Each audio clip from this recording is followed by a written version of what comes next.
go through how to use client credential grant types.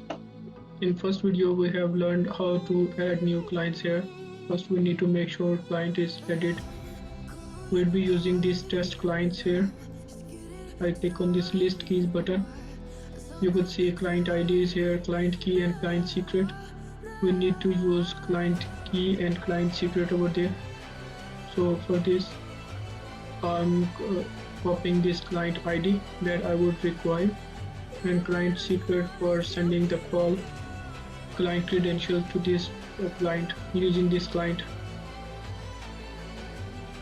So here you can see this would be the endpoint. I would be sending a post request. Then in authorization you can select basic auth. In username you could provide client ID, and in password you would require to provide client secret over here. Expand it and copy it from here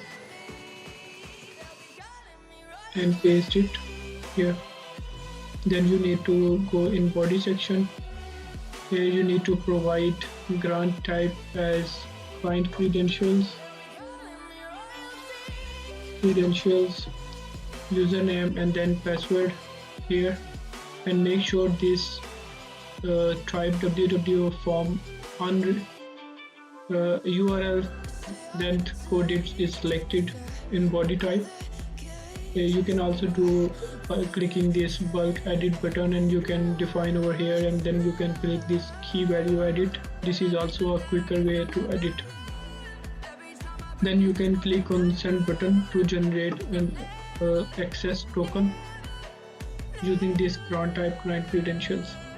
As you could see, when I click this send button, token is returned. Its expiry is 3600 seconds and scope is OOB. When I click the send button again, a different token is created.